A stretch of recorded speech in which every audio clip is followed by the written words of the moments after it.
Hello friends, welcome to our channel Google Galaxy. आज का जो हमारा टॉपिक है वो प्रोजेक्टाइल मोशन है। जब भी हम प्रोजेक्टाइल मोशन के बारे में बात करते हैं तो उसमें दो प्रकार की मोशन होती है। अगर किसी ऑब्जेक्ट की एक पर्टिकुलर डायरेक्शन में मोशन है उसको हम प्रोजेक्टाइल मोशन नहीं कहेंगे। जैसे एक लड़का छत से बॉल को वर्टिकली ग्राउंड के ऊपर फेंकता है। एक लड़का पर्टिकुलर अपने हाथ से बॉल को नीचे ड्रॉप करता है, ये बॉल चलती चलती ग्राउंड को छू जाती है। इस टाइप के मोशन को हम प्रोजेक्टाइल मोशन नहीं कहेंगे। ऐसा क्यों? क्योंकि जो मोशन है बॉडी की वो केवल एक ही डायरेक्शन में है। जैसे हम बॉल को अगर ऐसे फेंकेंगे, अगर हम बॉल को इस प्रकार से फेंकेंगे, हम क्या देखते हैं कि ये हमारा वाई कोऑर्डिनेट है, ये हमारा एक्स कोऑर्डिनेट है, यहाँ पे ओरिजिन है। यहाँ पे जब बॉल इस पॉइंट पे था, इसका वाई कोऑर्डिनेट कुछ था, वाई कोऑर्डिनेट, और इसका एक्स कोऑर्डिनेट भी कुछ था। लेकिन जब ये बॉल चलता चलता ए पॉइंट से बी पॉइंट पे पहुंच गया है, हम क्या देख रहे हैं, इसका वाई कोऑर्डिनेट भी चेंज हो रहा है, इसका एक्स कोऑर्डिनेट भी लगातार बदल रहा है। जब हम इस तरफ जाते हैं, ये पूरी की पूरी बॉडी थोड़ा एक्स जा रही है, थोड़ी वाई जा रही है, तो हम क्या कहेंगे, इस बॉडी की, जब हमने इस बॉडी को इस प्रकार से थ्रो किया है, इसका एक हॉरिजॉन्टल मोशन है और इसका एक वर्टिकल मोशन है। जब किसी बॉडी का दो प्रकार का मोशन होता है, एक हॉरिजॉन्टल मोशन और एक वर्टिकल मोशन, हम उस तरह की मोशन को प्रोजेक्टाइल मोशन के नाम से जानते हैं। जब किसी बॉडी का केवल एक डायरेक्शन में हो, हम उसको प्रोजेक्टाइल नाम कभी नहीं देंगे। हमारे पास एक्स कोऑर्डिनेट और वाई कोऑर्डिनेट दोनों बदल रहे हैं। अभी इस ऑब्जेक्ट को फेंकने के दो तरीके हो सकते हैं। अगर कोई ऑब्जेक्ट किसी बिल्डिंग की हाइट से फेंका जाता है, जैसे ये हमारे पास बिल्डिंग है, हमने ये ऑब्जेक्ट किसी बिल्डिंग की हाइट से थ्रो किया है, हम क्या देखते हैं, जब हमने इस बॉडी को थ्रो किया है बिल्डिंग की हाइट से, इसकी कुछ इनिशियल वेलोसिटी है u, और इसको ग्रेविटी हर पल नीचे की तरफ खींच रही है। ये ग्राउंड लेवल है, इसको ग्रेविटी हर वक्त नीचे खींच रही है। इसकी, जब हमने बॉल को थ्रो किया, उसकी कुछ वेलोसिटी है। हम क्या देखते हैं कि ग्रेविटी का, अगर ये दोनों के बीच में जो एंगल है वो 90 डिग्री है। अगर मैं ग्रेविटी के वेक्टर की तरह कंपोनेंट बनाऊं तो u की लाइन में इसका g cos थीटा बनता है। g cos थीटा, थीटा यहाँ पे 90 है, cos 90 0 होता है, तो g cos थीटा वाला कंपोनेंट काम नहीं करेगा, तो इसलिए हम कहते हैं इसकी ये हॉरिजॉन्टल वेलोसिटी है। लेकिन जैसे ही एक सेकंड बीतता है, जैसे ही एक सेकंड होएगा, तो हम क्या देखेंगे, v is equal to initial velocity क्या है, 0 है, क्योंकि यहाँ पे फेंकने से पहले 0 था, तो यहाँ पे u 0 है, v is equal to u plus a t, gravity के अधीन काम कर रहा है, तो जी टी, टाइम की वैल्यू यहाँ पे 1 है, तो हमने क्या देखा, यहाँ पे वेलोसिटी कितनी है, जितनी ग्रेविटी है। लेकिन जब टाइम 2 सेकंड हो गया, तो हमने फिर से लगाया v is equal to 0 plus u plus a t, g t 2 second, तो वेलोसिटी कितनी होगी, 2g। वेलोसिटी कितनी होगी, 2g। 3 सेकंड में वेलोसिटी कितनी हो जाएगी, 3g। तो हम क्या देख रहे हैं, जैसे जैसे एक सेकंड बढ़ रहा है, वैसे वैसे वेलोसिटी भी बढ़ रही है। जब ये ऑब्जेक्ट यहाँ पे पहुंचा था, जब पूरा एक सेकंड बीत गया है, हम क्या देख रहे हैं, इसको ग्रेविटी अपनी नीचे खींचनी शुरू हो जाती है, वही उसकी वेलोसिटी है। जब एक सेकंड बीत गया तो इसकी वेलोसिटी ग्रेविटी के इक्वल हो गया है, और इसकी हॉरिजॉन्टल वेलोसिटी, जब दो कंपोनेंट मिलते हैं तो उनका एक रिजल्टेंट होता है। बिल्कुल इसी प्रकार से जब 2 सेकंड बीत गए हैं, तो हम क्या देख रहे हैं, इसकी कुछ हॉरिजॉन्टल वेलोसिटी भी है बॉल की, और वर्टिकल वेलोसिटी भी है। जब 2 सेकंड बीते तो वेलोसिटी कितनी थी, 2g। तो अगर ये g है तो ये ट्वाइस हो जाएगा, तो ये वाला क्या हो जाएगा, रिजल्टेंट। इसको हम क्या कहेंगे, रिजल्टेंट। इसको हम क्या कहेंगे, वेलोसिटी कौन सी है, हॉरिजॉन्टल वाली, ये under the action of gravity, under the action of gravity ये कौन सी वेलोसिटी हो जाएगी, हॉरिजॉन्टल वेलोसिटी हो जाएगी।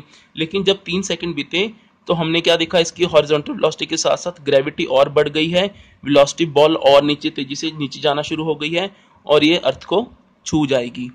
इस प्रकार से इसकी पूरी की पूरी जर्नी खत्म होती है। इस तरह के प्रोजेक्टाइल को हम कहते हैं हॉरिजॉन्टल प्रोजेक्टाइल। Horizontal projectile. हमारे पास दूसरे जो प्रोजेक्टाइल होती है वो होती है एंगुलर प्रोजेक्टाइल। हम बॉल को दो तरीके से प्रोजेक्ट कर सकते हैं। यही बात अच्छे से ना याद रखना कि जब भी हम कोई बॉल को प्रोजेक्ट करेंगे, अगर उसकी हॉरिजॉन्टल मोशन और वर्टिकल मोशन होगी तभी उसको प्रोजेक्टाइल नाम देंगे। जब हम बॉल को ग्राउंड लेवल से हमने बॉल को ग्राउंड लेवल से किसी वेलोसिटी से फेंकते हैं तो उसकी कुछ इनिशियल वेलोसिटी होती है। ये एक रिजल्टेंट है। रिजल्टेंट के दो कंपोनेंट होते हैं। हमने अर्थ के साथ कितना एंगल बनाया, थीटा। इसका दूसरा, जिस तरफ थीटा होता है उस तरफ हमेशा क्या होता है, यू कॉस थीटा। तो इसका दूसरा कंपोनेंट क्या होगा, यू साइन थीटा। ये साइंस में इसको ऐसे कहेंगे, जैसे हमारे पास एक बॉल है, बॉल को हमने एक इस तरफ से फोर्स लगा रहे हैं, एक इस तरफ से फोर्स लगा रहे हैं। साइंस कहती है जब ये बॉल दो फोर्स के अधीन काम कर रही है, ना बॉल ऊपर जाएगी ना बॉल इस तरफ जाएगी, बॉल रिजल्टेंट की तरफ जाएगी। अगर मैं इसको थोड़ा एक्सटेंड करूं तो ये और ये वाला F1 कहलाएगा, ये वाला F2 कहलाएगा और हम F1 और F2 को कंपोनेंट कहेंगे, इसको रिजल्टेंट कहेंगे। बिल्कुल इसी प्रकार से हम u cos थीटा और u sin थीटा को हम कंपोनेंट नाम से पुकारेंगे। वहां पे हमारी u इनिशियल वेलोसिटी होगी। जब हमने बॉल को थ्रो किया है तो हम क्या देखते हैं, बॉल एक पर्टिकुलर हाइट तक जाके राइज करती है। यहाँ पे इसकी मिनिमम वेलोसिटी है। जैसे ये ग्राउंड की तरफ आने लगती है तो हम क्या देखते हैं, ये ग्राउंड में आती ये ग्राउंड को जैसे टच करती है इसकी जर्नी खत्म हो जाती है। इस बात को अच्छे से याद कर लो कि इसको ऊपर ले जाने वाला कौन है, यू साइन थीटा। इसको आगे ले जाने वाला कौन है, यू कॉस थीटा। इन दोनों की जर्नी में, हॉरिजॉन्टल और एंगुलर प्रोजेक्टाइल की जर्नी में हमारे पास दो कंपोनेंट होंगे। जब मैं इसके बारे में बात करूं, हम कहेंगे इसकी हॉरिजॉन्टल मोशन कौन करवा रहा है, हॉरिजॉन्टल मोशन इसमें करवा रहा है हमारे पास u cos थीटा। अगर u cos थीटा नहीं होगा तो बॉल ये हॉरिजॉन्टल नहीं मूव करेगी। इसमें वर्टिकल कंपोनेंट कौन सा काम कर रहा है, vertical component u sin theta काम कर रहा है। u sin थीटा कब काम करेगा, u sin theta under the action of gravity काम कर रहा है, अंडर एक्शन ऑफ ग्रेविटी। यही साइंस है, हमें ऐसे ही लर्न करना है। यही प्रोजेक्टाइल का कंसेप्ट है, तभी हमारे सभी प्रकार के न्यूमेरिकल सॉल्व हो पाएंगे। ये तो u cos थीटा वाला कंपोनेंट है, ये हर वक्त कांस्टेंट है, बिल्कुल इसी प्रकार से जैसे मैंने यहाँ पे बताया था। ये under the action of gravity, ये under the action of gravity काम करेगा। इसकी जो वेलोसिटी होगी वो कांस्टेंट वेलोसिटी होगी, मतलब नॉट एक्सेलरेटिंग, एक्सेलरेट नहीं कर रहा है। बिल्कुल जिस प्रकार से एंगुलर प्रोजेक्टाइल में कंपोनेंट बन रहे हैं, हॉरिजॉन्टल मोशन है, वर्टिकल मोशन है, बिल्कुल इसी प्रकार से हॉरिजॉन्टल प्रोजेक्टाइल में भी हमारे दो प्रकार की मोशन होगी। हमारे पास इस प्रोजेक्टाइल में एक होगी uniform horizontal, uniform means not accelerating, uniform horizontal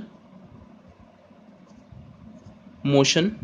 इस मोशन में कुछ वेलोसिटी से जो ऑब्जेक्ट चल रहा है उसको हम u से डोनेट करेंगे, इसको हम u से डोनेट करेंगे। जो हमारे पास दोनों में, इसमें जो वर्टिकल वाला होगा, जो वर्टिकल मोशन होगी वो under the action of gravity काम करेगी, under the action of gravity काम करेगी। इसमें दो कंपोनेंट होंगे, u cos theta, u sin theta. u cos theta आगे लेके जाएगा, u sin थीटा ऑब्जेक्ट को ऊपर लेके जाएगा। ये याद रखना, जब ये मैक्सिमम हाइट पे पहुंच जाएगा, मैक्सिमम हाइट पे जाके अब ऑब्जेक्ट ऊपर और नहीं जा सकता, तो हम क्या कहेंगे, u sin थीटा वाला कंपोनेंट मैक्सिमम पे क्या होगा, 0। लेकिन u cos थीटा वाला कंपोनेंट इसको आगे लेके जाता होगा। जैसे ही ऑब्जेक्ट यहाँ पे पहुंचेगा तो under the action of gravity इसके फिर से दो कंपोनेंट बनेंगे। ये क्या है, रिजल्टेंट है। तो ये क्या कंपोनेंट है, u cos थीटा हो जाएगा, ये u sin थीटा हो जाएगा, क्योंकि ये थीटा है, ये u sin थीटा हो जाएगा। तो यहाँ पे हमारे पास ये दोनों के इस प्रकार से हॉरिजॉन्टल और वर्टिकल मोशन बनेगी। अगर कोई कहता है इसका टाइम टू फ्लाइट बताइए, तो टाइम टू फ्लाइट इसका कैसे काउंट करेंगे, ओ से चला ए तक गया फिर बी तक गया, ये टाइम टू फ्लाइट है। इसका टाइम टू फ्लाइट हम कैसे काउंट करेंगे, इसका टाइम टू फ्लाइट हम ओ से चला, ओ से चला, ओ से चलते चलते ए तक पहुंच गया, ग्राउंड पे गिर गया है ऑब्जेक्ट। जब टाइम टू फ्लाइट के बारे में बात आती है तो हम लगाएंगे, ये फाइंड आउट करना है टाइम टू फ्लाइट, तो लगाएंगे UT plus half g t square. हम क्या देख रहे हैं, इस पूरी की पूरी जर्नी के दौरान इसकी जो इनिशियल वेलोसिटी है वो 0 है क्योंकि ओ पॉइंट से चला है। तो इसका कैसे करेंगे, एस क्या है, एस हमारे पास हाइट हो जाएगी, तो यहाँ पे h is equals to half g t square, तो t की वैल्यू 2h अपॉन जी का रूट आ जाएगी। ये हमारे पास टाइम टू फ्लाइट की इक्वेशन आ जाएगी। अगर यहाँ कोई पूछता है कि यहाँ पे टाइम टू फ्लाइट कैसे होगा, तो फिर से हम कहेंगे ये कब तक फ्लाइट में रहेगा, जब तक यू साइन थीटा काम करेगा। यू कॉस थीटा हम क्यों नहीं लेंगे, यू कॉस थीटा हम इसलिए नहीं लेंगे क्योंकि यू कॉस थीटा केवल आगे ले जाने में मदद कर रहा है, लेकिन फ्लाइट कब तक बनी रहेगी, जब तक यू साइन थीटा वाला कंपोनेंट ऊपर जाके नीचे जाके जब तक धरती को टच नहीं कर लेगा। यू कॉस थीटा तो केवल उसको आगे लेके जा रहा है, उसका फ्लाइट में कोई योगदान नहीं है। कब तक ये हवा में बना रहेगा, जब तक यू साइन थीटा 0 नहीं हो जाएगा।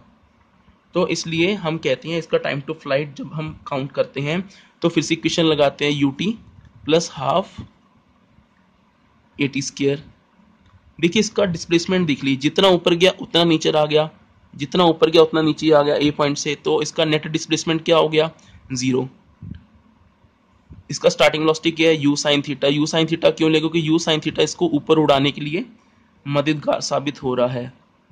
You t plus half minus of g t square, minus क्यों, अगेंस्ट द ग्रेविटी काम कर रहा है। तो इसको अगर मैं u sine theta minus multiply by t is equal to minus of half g t square, minus minus cancel out. अगर मैं इसको सॉल्व करता हूं तो हमारे पास जो इक्वेशन आएगी 2u साइन थीटा अपॉन जी, इसका टाइम टू फ्लाइट होगा। हमें फाइनल रिजल्ट याद रखने होंगे तभी हमारी बात बन पाएगी। अगर हम इस तरफ देखते हैं इस पोर्शन में, इसका हॉरिजॉन्टल रेंज क्या होगा, हॉरिजॉन्टल रेंज है ये यहाँ से फेंका गया यहाँ तक, कितनी दूर जाके गिरा उसको हम h से डोनेट कर देते हैं, कभी कभी r से डोनेट कर देते हैं। जब हम हॉरिजॉन्टल रेंज के बारे में बात करते हैं तो ये और कब तक हॉरिजॉन्टल रेंज रखो कि इसकी यूनिफॉर्म कांस्टेंट वेलोसिटी है, तो ये वाली वेलोसिटी कौन सी है, हॉरिजॉन्टल। तो ये एक्सेलरेट नहीं कर रही क्योंकि यहाँ पे ग्रेविटी काम नहीं कर रही है, तो हम क्या कहेंगे, यूनिफॉर्म होने के कारण। तो हम इस तरह की इक्वेशंस नहीं लगाते जहाँ पे यूनिफॉर्म होती है, हम वहाँ पे लगाते हैं डिस्टेंस r क्या है, डिस्टेंस वेलोसिटी इनटू टाइम। यहाँ पे वेलोसिटी कौन सी है, हॉरिजॉन्टल वेलोसिटी। तो यहाँ पे टाइम का फॉर्मूला हमने निकाला है, तो कैसे लगाएंगे, velocity multiply by root of 2h by G, यही हमारी क्या है, हॉरिजॉन्टल रेंज है। लेकिन यहाँ पे हॉरिजॉन्टल रेंज क्या होगी, यहाँ पे हमारे पास हॉरिजॉन्टल रेंज r हो जाएगी o से लेके b तक, o से लेके b तक। हम क्या देखते हैं, इसको रेंज o से लेके b तक ले जाने के लिए कौन मदद कर रहा है, u cos थीटा। हॉरिजॉन्टल के लिए कौन मदद कर रहा है, u cos थीटा। तो हम क्या लिखेंगे, रेंज कितनी हो जाएगी, रेंज कांस्टेंट है, कांस्टेंट वेलोसिटी है तो एक्सेलरेट नहीं कर रही, तो ये वाली इस तरह की इक्वेशंस हम नहीं लगाएंगे। तो लगाएंगे range is equal to velocity multiply by time. Velocity कौन सी है, वेलोसिटी हमारे पास जो बनती है वो है u cos थीटा, लेकिन टाइम का हमने फॉर्मूला लगा लिया। अगर मैं इसको लगाऊं 2u sine theta divided by g, u और u क्या हो जाएंगे, u स्क्वायर हो जाएंगे। 2 साइन थीटा कॉस थीटा क्या होता है, साइन 2 थीटा अपॉन जी, ये हमारे पास रेंज का फॉर्मूला आ जाएगा एंगुलर में। अगर कोई यहाँ पे पूछ लेता है कि इसका वेलोसिटी एट एनी इंस्टेंट कैसे हो जाएगी, अगर मैं यहाँ पे p पॉइंट मानूं, हम क्या देखते हैं इन दोनों वेक्टर के बीच में एंगल 90 डिग्री है, तो वेलोसिटी एट एनी इंस्टेंट, किसी भी इंस्टेंट पे वेलोसिटी क्या हो जाएगी, हम p पॉइंट यहाँ पे मान के चलते हैं। तो कैसे लगाएंगे, फिर से वेक्टर का formula root of a square plus b square plus 2ab cos theta, cos 90 degree, यहाँ पे 90 है cos 90 0 होता है, जो बच जाएगा तो हम क्या कहेंगे, टोटल वेलोसिटी कितनी आ रही है, कितनी वेलोसिटी से ये धरती को छूना चाह रहा है, थोड़ा x जा रहा है थोड़ा y जा रहा है, तो इसके लिखेंगे root of velocity along x axis a square, velocity along y square a square plus b square plus 2ab cos theta, ab cos 90 0, तो ये वाला कंपोनेंट हम अभी नहीं लगाएंगे क्योंकि ये वाला कंपोनेंट सारा जीरो हो जाएगा। तो ये क्या होता है मैक्सिमम, ये क्या होता है मैक्सिमम रिजल्टेंट। तो इसका कितना एंगल बना के ये धरती की तरफ आ रहा है, tan बीटा। तो ये क्या है, अगर मैं इसका पैरेललोग्राम कंप्लीट करूं तो हम क्या देखते हैं, ये वाला एंगल थीटा है, ये वाला थीटा क्या है Vx, ये क्या है Vy। तो परपेंडिकुलर अपॉन बेस, तो Vy अपॉन Vx ये हमारे पास क्या आ जाएगा, कितने एंगल पे वो धरती की तरफ वापिस आ रहा है। बिल्कुल इसी प्रकार से हमारे पास एंगुलर में कैसे आ जाएगा, अगर कोई हमारे पास टाइम, अगर कोई मैक्सिमम हाइट पूछता है, ये मैक्सिमम हाइट पे कितना पहुंचा, तो मैक्सिमम हाइट के लिए हम कैसे सॉल्व करेंगे, हम मैक्सिमम हाइट के लिए हम यहाँ पे h ले लेते हैं, h मैक्सिमम हाइट के लिए। तो हम क्या लगाएंगे, v square minus u square equals to 2as। यहाँ पे फाइनल वेलोसिटी क्या है 0, जब टॉप पे पहुंच जाएगा इनिशियल वेलोसिटी क्या हो जाएगी, कौन ऊपर लेके जा रहा है u sin थीटा, वर्टिकल कौन लेके जा रहा है u sin थीटा। तो कैसे लगाएंगे, minus of u square sin square theta is equals to 2 minus g h. तो अगर मैं इसको सॉल्व करूं, h की वैल्यू क्या आ जाएगी, माइनस माइनस कैंसिल आउट हो जाएंगे, u square sine square theta upon g, ये क्या आ जाएगी हमारे पास मैक्सिमम हाइट। यही है डिफरेंस हमारा एंगुलर और हॉरिजॉन्टल प्रोजेक्टाइल का। अगर आपको कोई लेक्चर में डाउट आता है तो प्लीज नीचे कमेंट कीजिए। Thank you for the lecture.